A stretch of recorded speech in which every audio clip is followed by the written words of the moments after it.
చేయాలో చేయటం లేదు. అంత భక్తి చూపించట్లేదు. ప్రహ్లాదుడు అంత భక్తి చూపించాడు, ప్రహ్లాదుడు కనిపించాడు.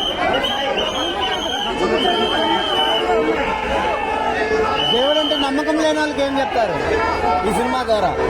మనం ఏది తెచ్చుకుంటలేదు ఇక్కడికి. మీరు గొప్పగా ఉన్నా, మీరు బాధపడుతున్నా, ఒకప్పుడు రిచ్గా ఉన్నా, ఒకప్పుడు పూర్గా ఉన్నా, అవి మీరు ఎక్కడి నుంచి తెచ్చుకొని పుట్టలేదు. కానీ ఇవన్నీ వస్తున్నాయంటే ఎందువల్ల వస్తున్నాయి? కర్మఫలితం వల్ల వస్తున్నాయి, దేవుడి వల్ల వస్తున్నాయి మనకి అవన్నీ. దెయ్యం ఉండాలంటే దేవుడు ఉంటే దేవుడు కూడా ఉండాలని అనుకుంటాం ఉంది. కానీ దేవుడు అందరూ నమ్మి చేయాలి.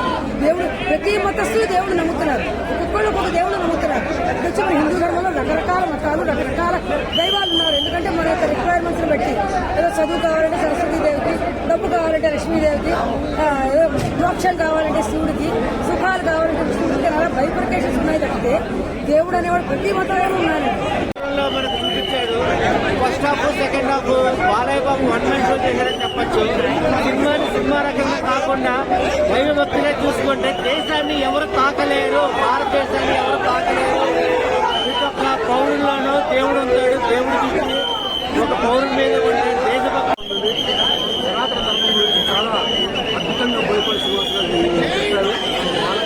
ఇంకా దైవభక్తి చేశారు. దీంట్లో ఇంకా ప్రేక్షకులు కూడా లేవకుండా కూర్చోబెట్టారు. 3 గంటల సినిమాలు చాలా అద్భుతంగా ఉంది. చాలా సనాతన ధర్మం నిలబెట్టడానికి సినిమా గూస్ బంప్స్. అసలు ఒక దేవుడిని చూపించే విధానం మాత్రం అయితే ఒక మిరాకిల్. అంటే ఫస్ట్ హాఫ్ లో వరకు ఆ కూర్చునే అవకాశం ఉంది అంటే ఎక్కడ వెళ్ళి కనుక ఫస్ట్ హాఫ్ నుంచి అర్థం చేసుకోవాలి. సెకండ్ హాఫ్ మాత్రం అయితే ఒక దేవుడిని ఒక ఉగ్రరూపం చూపించారు. కళ్ళకి నీళ్లు కారిపోయాయి అసలు. అంటే అంత లేదు. సినిమా అయితే అసలు వేరే లెవెల్ అనిపించింది నిజంగా. ఆ ఫైటింగ్స్ అయితే అసలు మామూలు ఫైటింగ్ కాదన్న. అంటే ఇలాంటి ఫైటింగ్స్ ఎక్కడ చూడలేము. బోయపాటి మన బాలయ్య ఫైటింగ్స్ అంటేనే అసలు వేరే లెవెల్ అనుకోవచ్చు. కానీ ఈ సినిమా మాత్రం అంతకు మించుందన్న ఫైటింగ్స్. మామూలుగా కాదు. ఇంటర్వ్యూలో అయితే అసలు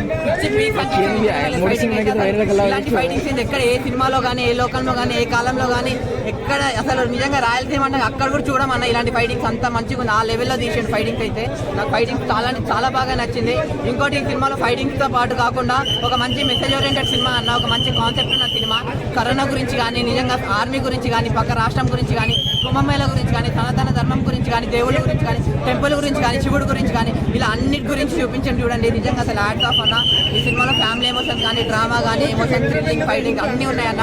మీరు అందరు చెప్తున్నారు కదా. నిజంగా second half first half interval నుంచి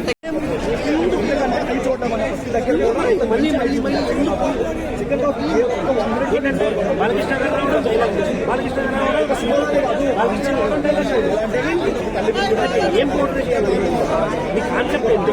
అంటే ప్రతిసారి అక్కడో పాయింట్, ఇక్కడో పాయింట్, అక్కడో పాయింట్, అది మాకు అనిపించాలి.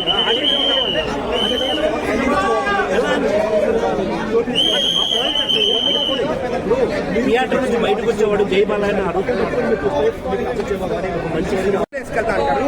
చిన్న సజెషన్ ఈ డైలాగ్ ఏంటంటే, నాట్ ఓన్లీ కడప, కర్నూలు, అనంతపూర్, చిత్తూరు, మొత్తం తెలుగు రాష్ట్రాలు, 2 తెలుగు రాష్ట్రాలు, తెలంగాణ కావచ్చు, ఆంధ్రప్రదేశ్ కావచ్చు, ఈ అన్ని కుటుంబాల్లో సరే ఎవరైనా సరే బాలకృష్ణ గారి ఇప్పుడు ఇష్టపడి లేదు అంటే ఈ సినిమా చూస్తే డెఫినెట్లీ ఇక్కడ నుంచైనా అభిమానం పెంచుకుంటారు. ఎందుకంటే ఆ లెవెల్లో ఆయన నటన సులభం ఉందన్నమాట.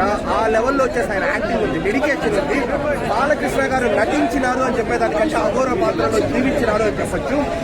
దివ్య దర్శనము, ధర్మ గర్జనము, పరమశివుడి సీన్స్ అనమాట. దేవుడు నాకెందుకు కనబడ్డు అంటే బాలకృష్ణ గారి దానికి ఆన్సర్ ఇచ్చే సీన్స్ కావచ్చు. ఇలాంటి సీన్స్ నెక్స్ట్ లెవెల్లో ఉంటుంది. ఇంటర్వెల్ ముందు సీన్స్ అంతా నెక్స్ట్ లెవెల్లో ఉంటుంది. సో ధర్మ గర్జనం, సనాతన ధర్మాన్ని ఎవరైతే తప్పులు పట్టింటారో వాళ్ళకు వచ్చేసి నాశనం చేయాలని చూస్తారో వాళ్ళకు బాలకృష్ణ గారి రిటర్న్ ఇచ్చే సీన్స్. అంటే ఓవరాల్ గా బ్రో ఇప్పుడు నేను ప్రతి ఒక్కరు చూడండి, అద్భుతమైన సినిమా. బాలకృష్ణ అయితే ఏకంగా చేశాడు, చాలా మంచి సినిమా. ఎంత ఎక్స్పెక్ట్ ఎందుకంటే ట్రైలర్ లో వాళ్ళు ఏదైతే చూపించారు అదే సినిమాలో అంత మించి ఇంకేం లేదు. కానీ ఒక మెయిన్ ఇదేంటంటే అది ఎలివేషన్. ఇన్ కేస్ మీకు ఆ డైలాగ్స్ మీకు కనెక్ట్ అవ్వలేదంటే